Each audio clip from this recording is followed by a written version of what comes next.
మత్స్య సంపదను పెంచడానికి గత ప్రభుత్వం మత్స్యకారులకు ఉచిత చేప పిల్లలను పంపిణీ కార్యక్రమం చేపట్టింది. దానిని అలాగే కొనసాగిస్తూ కాంగ్రెస్ ప్రభుత్వం కూడా గత సంవత్సరం 50% చేప పిల్లలను పంపిణీ చేసింది. ఈ సంవత్సరం కూడా 123 కోట్లను కేటాయించి టెండర్లు పూర్తి చేసింది. మరో 4 రోజుల్లో చేప పిల్లల పంపిణీ చేస్తామంటున్న Warangal Hanumakonda incharge district fisheries officer శ్రీపతితో మా ప్రతినిధి అశోక్ ఫేస్ టు ఫేస్. తర్వాత ఏదైతే ఉందో అంటే గత ప్రభుత్వాలు కావచ్చు, ఈ ప్రభుత్వం కావచ్చు, మత్స్యకారులను ఆదుకోవాలనే ఉద్దేశంతో అటు ఉచిత చేప పిల్లలను మాత్రమే పంపిణీ చేస్తున్నారు. గత ప్రభుత్వం కావచ్చు, ఈ ప్రభుత్వాలు కూడా అంటే మత్స్యకారులు మాత్రం ఆదుకుంటున్నారు. ఇప్పటికే ఈ ప్రభుత్వం మాత్రం 123 కోట్లు గ్రాంట్ అయితే కేటాయించింది. దీనికి సంబంధించి ఇప్పటికే టెండర్లు పూర్తి అయిపోయి, అయితే మనకు కావాల్సింది అంటే ఏప్రిల్నే టెండర్లు కావాల్సి ఉన్నాం కదా. ఏప్రిల్తో పాటు కాకపోతే ఆగస్టులో మనకు టెండర్ల నోటిఫికేషన్ రావడంతో కొద్దిగా జాప్యం జరిగింది. దీంతో పాటు ఇప్పటికే టెండర్లు పూర్తి అయిపోయినాయి. మనతో పాటు హన్మకొండ వరంగల్ ఫిషర్స్ ఆఫీసర్ ఉన్నారు శ్రీపతి. వారిని అడిగి తెలుసుకున్నారు అంటే వరంగల్ హన్మకొండ జిల్లాలో ఎలాంటి ఏర్పాట్లు చేస్తున్నారు, ఇప్పుడు చేపల పంపిణీ అంటే ఏ రకంలో చేస్తున్నారు సార్? వాస్తవానికి కొన్ని అనివార్య కారణాల వల్ల టెండర్స్ అనేది సరఫరాదారులు గుత్తేదారులు రాకపోవడం వల్ల 3 టైమ్స్ కూడా అది పోస్ట్పోన్ జరిగిందండి. అందులో భాగంగా లాస్ట్కు చివరిసారిగా ఫైనల్ చేయడం జరిగింది. జిల్లాకు హన్మకొండ జిల్లాకు మరియు వరంగల్ జిల్లా కూడా Jashwanth fish seed farm Bhimavaram west Godavari district అధికారిని గౌరవ కలెక్టర్ గారు, డిపిసి చైర్మన్ వరంగల్ గారు, హన్మకొండ గారు కూడా వాళ్ళని ఫైనలైజ్ చేయడం జరిగింది.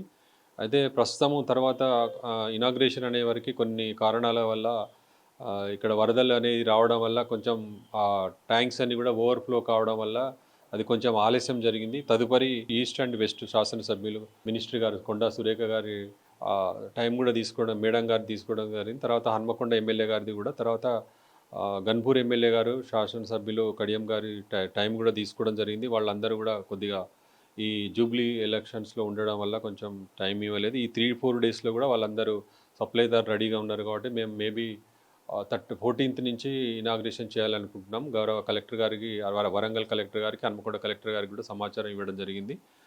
ఈ 2-3 డేస్లో సప్లయర్ కూడా రెడీగా ఉన్నారు కాబట్టి మేము మరి ఇక్కడ చిన్న వడ్డేపల్లి చెరువు కానీ, తర్వాత ఉరుసు రంగసముద్రం చెరువు కానీ, అలాగే వడ్డేపల్లి చెరువు హన్మకొండ కానీ ఏదో ఒకటి స్టార్ట్ చేయడం జరుగుతుంది సార్. అలాగే మిగతా కాన్స్టిట్యుయెన్సీలు కూడా మేము గౌరవ వర్ధన్నపేట శాసనసభ్యులు వాళ్ళ పిఏ గారిని కూడా సంప్రదించడం జరిగింది. మనకు చలివాగు ప్రాజెక్టు కూడా ఓవర్ఫ్లో అవడం వల్ల అది కూడా కొంచెం పోస్ట్పోన్ చేయడం జరిగింది. వాస్తవానికి అయితే కొంచెం కొన్ని టెక్నికల్ ప్రాబ్లం వల్ల ఆలస్యమైంది. అది ఈ మంత్ ఎండింగ్ వరకు maximum next month first week వరకు కూడా పూర్తి చేస్తాము. మనకు సప్లైదారులు కూడా రెడీగా ఉన్నారు. మనకు హన్మకొండకు మొత్తం 813 చెరువులు గలవు. దాని టార్గెట్ ఒకటి 2,20,00,000.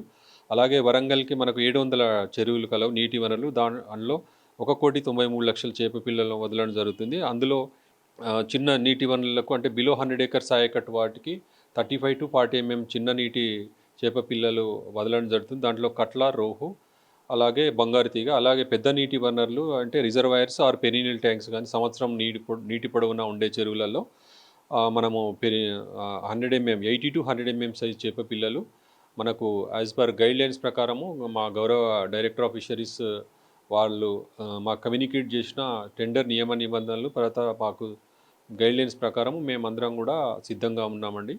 అలాగే చూసుకున్నట్లయితే మనకి అంటే టెండర్ అయితే పూర్తి అయిపోయింది. కాకపోతే ఏంటంటే ఇటు మత్స్యకారులు మాత్రం ఇప్పటికే మాకు ఇప్పుడు పంపించేస్తే మాకు చేపలు ఎదగవు అని చెప్పేసి వాళ్ళు అంటున్నారు.